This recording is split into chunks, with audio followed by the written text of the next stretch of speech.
할렐루야, 이 새벽에 하나님의 말씀을 사모함으로 나오신 우리 모든 성도님들을 축복하고 환영합니다.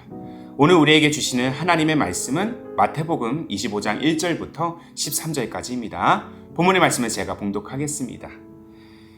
그때 천국은 마치 등을 들고 신랑을 맞으러 나간 10처녀와 같다 하리니 그 중에 5은 미련하고 5은 슬기 있는 자라. 미련한 자들은 등을 가지되 기름을 가지지 아니하고 슬기 있는 자들은 그릇에 기름을 담아 등과 함께 가져갔더니 신랑이 더디어 오므로 다 졸며 잘세. 밤중에 소리가 나되 보라 신랑이로다 맞으러 나오라 하매 이에 그 처녀들이 다 일어나 등을 준비할세.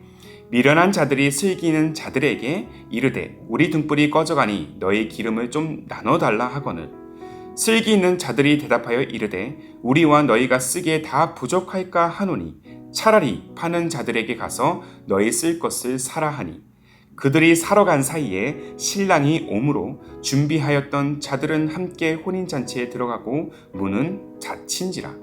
그 후에 남은 처녀들이 와서 이르되 주여 주여 우리에게 열어주소서. 대답하여 이르되 진실로 너희에게 이르노니 내가 너희를 알지 못하노라 하였느니라. 그런즉 깨어있으라. 너희는 그날과 그때를 알지 못하느니라. 아멘. 오늘 말씀은 이 마법의 땅을 지나는 순간에도 늘 깨어있으라 라는 제목으로 함께 나누기를 원합니다. 자, 오늘 본문은 예수께서 신랑을 맞이하려고 준비하고 있는 이 10처녀의 비유를 말씀하시는 장면으로 기록됩니다. 사랑하는 사람을 기다리는 일이 얼마나 고귀하고 또한 설레이는 일인지 모릅니다. 가정을 이루신 분들께서는 모두 경험하셨듯이 결혼식장에서 먼저 입장한 신랑이 신부를 맞이하는 그 순간, 그 마음 가운데 가득한 설렘으로 맞이했던 그 추억들이 있습니다. 하물며 다시 오실 주님을 맞이하는 그 설렘은 과연 어떻겠습니까? 아마도 이루 말할 수 없는 큰 감동의 순간일 것입니다. 하지만 10명 모두가 신랑을 기다리는 마음과 태도가 동일한 것은 아닙니다. 예수님은 10명 중 5명은 슬기가 있는 자이고 나머지 5명은 미련한 자로 분류하고 계시죠? 자, 본문 2절의 말씀이에요. 그 중에 5은 미련하고 5은 슬기 있는 자라. 슬기로운 처녀들은 신랑이 예정보다 늦어짐에도 이 등잔에 불이 꺼지지 않도록 기름을 채워 넣습니다. 늘 신랑을 맞을 준비를 게을리하지 않았다는 것입니다. 반면에 미련한 처녀들은 지쳐서 꾸벅꾸벅 졸고 있습니다. 졸다가 보니 기름이 다 떨어져서 등불이 꺼지게 생겼습니다. 신랑의 도착이 임박했을 때 그제서야 슬기로운 처녀들에게 그 기름을 빌리고자 하지만 이미 때는 늦었습니다. 허겁지겁 기름을 구하러 시장에 다녀온 사이에 신랑은 이미 도착했고 혼인잔치를 위해 문이 굳게 닫혀버렸습니다. 이 뒤늦은 후회로 문을 두드려보지만 신랑에게서 너희를 도무지 알지 못한다라는 대답만 듣게 되죠. 깜빡 졸음을 이기지 못한 그 사이에 또 방심한 사이에 이 모든 일들이 이루어진 것입니다. 자, 기독교 신앙도 이와 같습니다. 종종 제가 언급하지만 예수 그리스도의 이름으로 구원을 받고 하나님의 자녀가 되었다고 해서 구원이 완성이 된 것은 아닙니다. 예수님을 믿는 믿음은 구원의 시작을 의미하는 것이고 우리는 그 구원의 완성을 향해 좌우로 치우치지 않고 믿음의 여정을 향해 끝까지 나아가야 할 우리의 의무와 사명이 있습니다. 때문에 한순간도 우리는 영적인 긴장을 늦춰서는 안 되는 것이죠. 자, 우리가 믿음의 여정을 지나는 동안 우리를 유혹하고 우리 영혼을 잠들게 하는 시험거리들이 얼마나 많은지 모릅니다. 자, 존 버니언의 철로역정 이 종반부, 후반부를 보시면 주인공 크리스천이 여정의 거의 마지막 부분인 이 마법의 땅을 지나는 장면이 기록이 되어 있습니다. 크리스천은 이 마법의 땅 마을 어귀에 들어서자마자 순식간에 졸음이 몰려들기 시작합니다. 주인공 크리스천은 함께 동행했던 친구 이 소망에게 너무 졸리니까 잠깐 쉬다 가자고 함께 제안을 하게 되죠. 그렇지만 소망은 그의 제안을 거부합니다. 소망은 여기서 잠이 들면 다시는 깨어나지 못한다는 사실을 너무나도 잘 알고 있었기 때문이에요. 그래서 소망은 크리스천에게 그간 지나왔던 시험과 유혹을 거친 그 수많은 여정과 생명의 말씀을 계속해서 이야기하도록 합니다.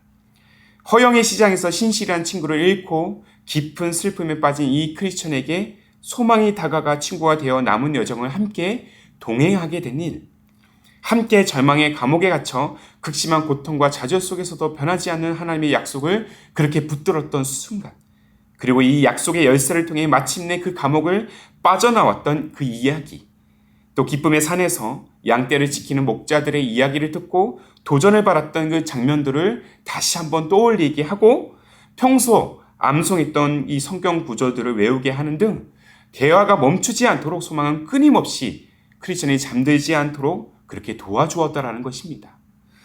자, 이렇게 시험과 유혹을 이겨냈던 이 저마다의 간증과 시험과 유혹을 이기게 하는 말씀을 그렇게 나누다 보니까 어느덧 졸음이 떠나가고 아름다운 산지가 펼쳐져 있는 이 뷸라의 땅에 도착하게 됩니다. 이 뷸라는 이사야서 62장에도 기록이 되어 있는데요. 이사야 62장 4절의 말씀을 제가 한번 읽어드리겠습니다. 다시는 너를 버림받은 자라 부르지 아니하며 다시는 내 땅을 황무지라 부르지 아니하고 오직 너를 헵시바라 하며 내 땅을 뷸라라 하리니 이는 여호와께서 너를 기뻐하실 것이며 내 땅이 결혼한 것처럼 될 것임이라. 여기서 이 두 가지의 특징적인 단어가 나오죠. 바로 헵시바와 뷸라입니다. 헵시바는 너는 나의 기쁨이라는 뜻이고 뷸라는 너는 나의 신부라는 의미를 담고 있는 것이죠. 이제 모든 관문을 통과한 그들에게 머지않아 도착할 천성, 마지막 때를 지나며 신랑 되신 예수님을 만날 그 순간이 다가오고 있습니다.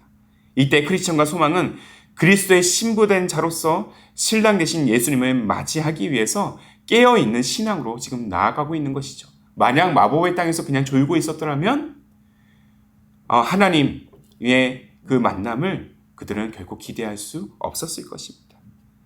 여기서 우리가 깨달아야 할 중요한 레슨이 있다면 무엇이겠습니까? 크리스천을 권면했던 이 소망처럼 졸음의 유혹으로부터 늘 깨어 있어야 한다는 것이죠.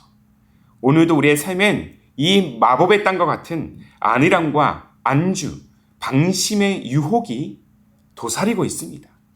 세상의 향락, 성공, 부에 취하게 합니다. 문제는 이 모든 유혹에 내가 취하는 것으로만 끝나지 않는다라는 거예요. 세상의 유혹은 영혼을 잠들게 합니다. 그리고 그렇게 잠들어 버린 영혼은 하나님으로부터 멀어지게 되는 것이죠. 유혹과 시험은 그렇게 은밀하게 우리의 영혼을 잠재우고 아주 작은 것부터 우리의 신앙의 체계를 무너뜨립니다. 오늘 하루 말씀 한 번 안 봐도, 한 번 기도 안 해도, 주일 성수 한 번쯤 빠져도 큰 문제 없을 거라는 그 사소한 안일함이 내 영혼을 잠들게 하고요. 나의 신앙을 무너뜨리는 단초가 된다라는 것입니다. 사랑하는 성도 여러분, 지금 저와 여러분이 마주한 영혼의 상태는 어떻습니까? 어떤 상황에서도 밤새 등불이 꺼지지 않도록 그렇게 기름을 채우는 그런 깨어있는 삶을 살고 계십니까? 아니면 구원받았다는 사실에 내가 안주하고 안심하면서 그저 주일 예배를 출석했다는 사실에 그렇게 안심하고 안주하는 데 그치고 일상에서는 세상의 유혹에 취해서 하나님과는 전혀 다른 상관없이 살아가는 영적인 안일함에 머물고 있지 않은지 우리는 오늘 말씀을 통해서 스스로를 돌아봐야 할 것입니다. 구원의 완성을 위한 믿음의 여정과 전혀 상관없는 일상을 살고 있지는 않은지, 마법의 땅에 걸터 앉아 그렇게 꾸벅꾸벅 졸고 있지는 않은지를 우리가 면밀하게 살펴봐야 한다는 것이죠. 비록 세상은 마법처럼 우리의 마음에 좋고 흥미있는 것들로 그렇게 부단히 유혹하지만 우리가 말씀 앞에 서서 깨어있는 삶으로 나아간다면 결코 우리 영혼은 잠들지 않을 것입니다. 예배는 물론이거니와 매일 매순간 말씀을 묵상하고 기도하기를 여러분들 게을리하지 마십시오. 늘 말씀과 기도의 삶을 통해서 무엇보다 하나님을 주목하는 인생으로 나아가시기를 바랍니다.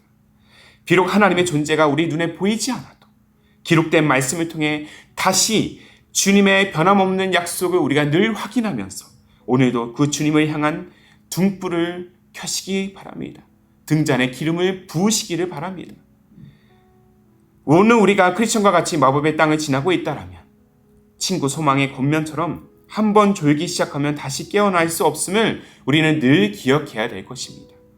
깨어있는 영성을 위해서, 깨어있는 신앙을 위해서 늘 말씀을 묵상하기를 우리가 소홀히 하지 않으며 기도의 끈을 놓지 말아야 할 것입니다.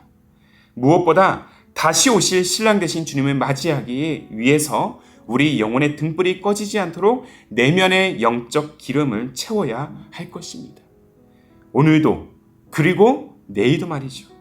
그렇게 마법의 땅을 지나는 그 순간에도 늘 깨어있는 우리 모두가 되기를, 그리고 늘 깨어 하나님의 그 생경한 역사하심을 날마다 경험하는 오늘 하루의 삶이 되기를 주님의 이름으로 축복합니다. 아멘. 함께 기도하겠습니다. 살아계신 하나님, 때때로 우리 신앙은 마치 마법과 같은 세상의 수많은 시험과 유혹에 넘어질 때가 많음을 고백합니다. 더욱이 우리 영혼은 하나님을 온전히 바라보지 못하고 마법에 취해서 너무도 쉽게 잠들어버리는 연약한 존재임을 또한 고백합니다. 늘 깨어 하나님의 임재를 사모하고 역사를 기대하기보다 나의 만족을 채우고자 세상의 마법을 쫓았던 우리의 마음, 우리의 태도를 주님이 용서하여 주옵소서. 지금 이 시간 늘 말씀과 기도로 또한 온전한 예배를 통해서 우리의 영혼이 늘 깨어 있어서 신랑 되신 주님을 맞이하는 우리의 일상과 또한 우리의 인생이 되기를 원합니다. 너는 나의 기쁨, 헵시바. 너는 나의 신부, 이 비울라라고 말씀하시는 주님, 주님의 그 고귀한 부르심 앞에 우리 영혼이 늘 깨어 매일 매순간 주님의 사랑을 깊이 경험하도록 인도하여 주옵소서. 등경 위에 등불이 꺼지지 않고 날마다 주님을 맞이하는 우리 기쁨이 되는 교회 모든 성도들이 될 수 있도록 성령이여 인도하여 주옵소서. 그렇게 우리를 신부된 자로 세우신 주님, 다시 오실 주님을 간절히 우리가 소망하오며 우리 주님 예수님의 이름으로 기도하옵나이다. 아멘. 오늘도 주신 말씀을 따라 우리 두 가지의 기도 제목을 놓고 함께 기도하기를 원합니다. 먼저는 우리 영혼이 이 마법과 같은 세상의 유혹에 잠들지 않고 매일 매순간 신랑 되신 주님을 맞이하고자 말씀과 기도를 통한 그러한 깨어있는 신앙으로 나아가도록 인도하여 주옵소서.